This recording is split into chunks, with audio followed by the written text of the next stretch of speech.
בסייעתא דשמיא נתחיל. בן אדם מרגיש בחיים שהוא תקוע. הוא תקוע ברווקות, הוא תקוע בזוגיות, הוא תקוע במסלול החיים, הוא לא מתקדם לאיפה שהוא רוצה להגיע, ליעדים.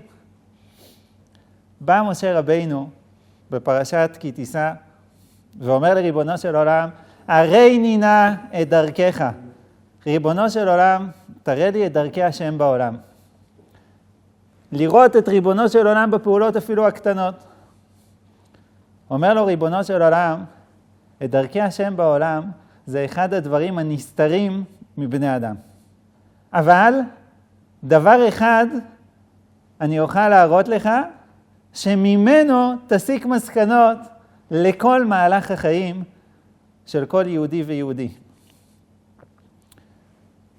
הסיפור הזה מובא בספר המעשיות של רבי ניסים גאון, ואומר שמשה רבינו הראה לו הקדוש ברוך הוא את הסיפור הבא. שני שותפים שהלכו בדרך, אחד יהודי ואחד גוי, אחרי שהם עבדו כל אחד חזרו מהיריד עם כסף ביד, וברגע שעברו ביער אמר הגוי לעצמו, אף אחד לא רואה אותי, אפשר להרוג את היהודי ולקחת לו את הכסף, וככה הוא עשה, קם, הוא הרג את היהודי, קבר אותו מתחת לאחד השיחים, לקח את הכסף של השותף היהודי שלו, והלך לדרכו. אחרי כמה קילומטרים שהוא התעייף, והוא היה צמא, הוא הלך, היה שם נחל שזרם שם, והוא ירד לנחל לשתות מים, התכופף לשתות מים, ובאותו רגע שהוא התכופף לשתות מים, יצא נחש והקיש אותו. הקיש אותו ומת, והיה צף על פני המים. באותו זמן, על שפת הנחל בהמשך, היה לו נגר שחי לו, ועובד שם על שפת הנחל ועושה כל מיני דברים של נגרות, מעצים, שולחנות, כיסאות.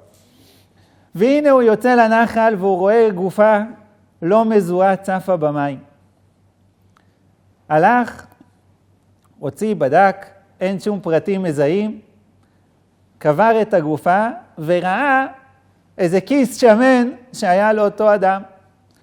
הסתכל בכיס וראה שם 2 חבילות של כסף, הרבה צרור של מטבעות זהב, לקח את המטבעות זהב האלה וחזר לנגריה, והטמין את זה, שם את זה שם באחד מהגזעי עצים שהיה לו, חומרי גלם שם בצד, שם את זה בפנים בתוך איזה גזע, כיסה את זה, ושכח מזה, שם את זה שם לעת מצוא.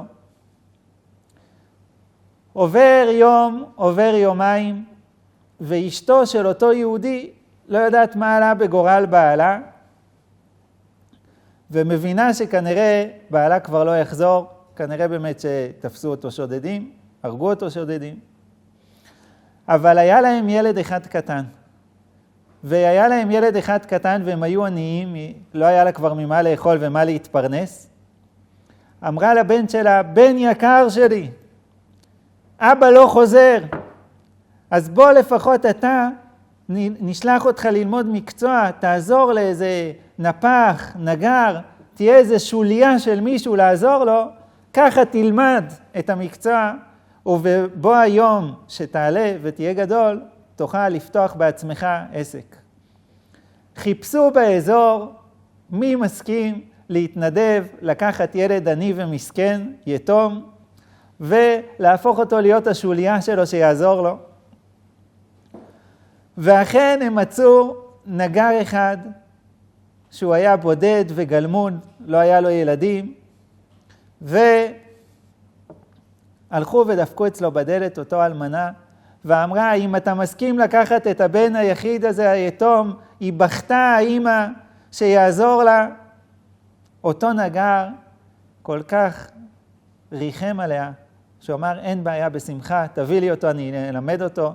ואכן באמת אותו ילד הפך להיות נגר מאוד מוכשר, ונתן לו את כל ההכשרה, עד שהוא הפך להיות באמת זה שמחזיק את העסק. והנה לא ערכו הימים, ואותו נגר זקן נפטר. ולפני שהוא נפטר, קרא לו אותו ילד ואמר לו, ילד יקר, אני רוצה להגיד לך שאת הנגרייה הזאת אני מוריש לך, כי לא היה לו למי להוריש את העסק. הוא אומר, בעזרת השם שריבונו של עולם ייתן לך הצלחה, והחזיר את נשמתו ליוצרה. אותו ילד חזר, אותו כבר היה מבוגר, חזר לנגרייה, ופינה את הדברים אחרי שאותו נגר נפטר, ועשה קצת סדר כדי לעשות רענון לעסק, כדי לפתוח אותו מחדש. והנה בפינה הוא רואה איזה בול עץ כזה. הוא רצה להזיז אותו כדי לסדר את הדברים, והוא מרים והוא מרגיש שהעץ הרבה יותר כבד. זה לא ייתכן שהעץ עצמו שוקל כל כך הרבה. ובאמת הוא דופק על זה ומוזיז את זה, ומגלה את הכסף שנמצא בתוך הגזע. אומר רב ניסים גאון, אמר לו הקדוש ברוך הוא למשה רבינו, ביקשת לראות את דרכי השם בעולם? הנה לך דוגמה לדרכי השם בעולם.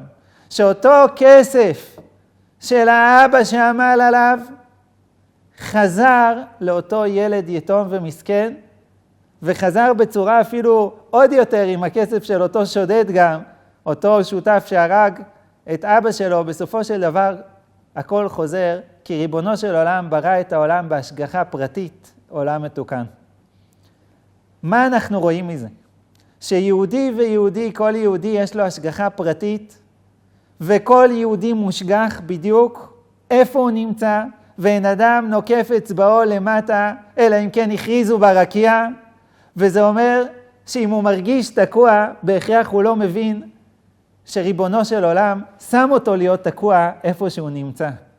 ברגע שבן אדם משנה את ההסתכלות, ולא חושב שזה טעות איפה שהוא נמצא, או שיש נפל בין הכיסאות, אלא ריבונו של עולם משגיח על כל אדם ואדם, ומסלול חייו, חלק ממסלול חייו של האדם זה הניסיונות, חלק ממסלול חייו זה להרגיש תקוע איפה שהוא נמצא, כדי לקדם אותו לאיפה שהוא צריך לעלות ולהתעלות ולהתקדם הלאה. ולכן האדם שמבין שהוא מושגח, הוא מבין שהוא לא תקוע בשום תחנה בחיים. מביא ספר החינוך במצווה שלא לנקום. ריבונו של עולם מצווה עלינו לא לנקום ולא לנטור. והשאלה למה? בן אדם עשה עוול לחבר שלו. בן אדם עשו לו רע. למה שהוא לא יחזיר בחזרה? הוא צריך להיות וטרן, אבל אתה רואה שאנשים עשו לו עוול. אומר החינוך משורשי המצווה במצווה רמ"א. משורשי המצווה שלא לנקום, שידע האדם וייתן אל ליבו, כי כל אשר יקראו מטוב עד רע, הוא סיבה שתבוא עליו מאת השם ברוך הוא. ומיד האדם, מיד איש אחיו, לא יהיה דבר בלתי רצון השם ברוך הוא.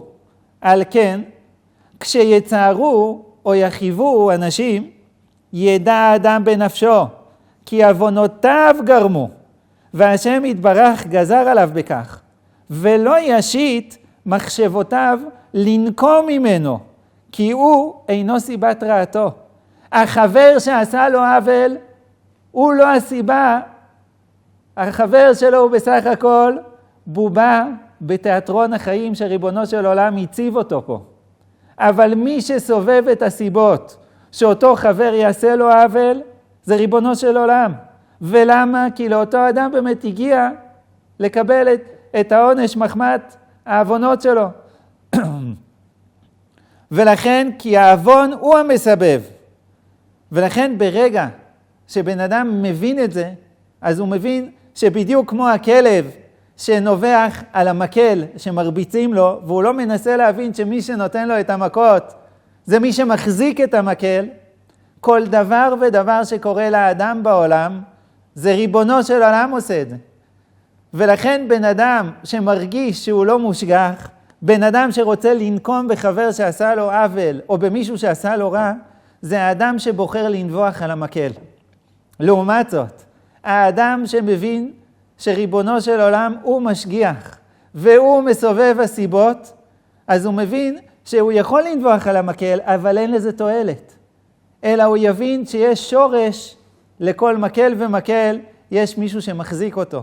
וריבונו של עולם הוא מגלגל את העולם ואת הדברים כך. ברגע שבן אדם מרגיש ככה שהוא מושגח, עד כדי כך שלא רק הדברים הטובים הוא מושגח בהם, שבדיוק יסתדר לו הכל יופי, אלא גם בזה שהוא תקוע, וגם אפילו במקל, אפילו במחובים, אפילו בצער, אז האדם הזה נמצא עם חיוך מאוזן לאוזן.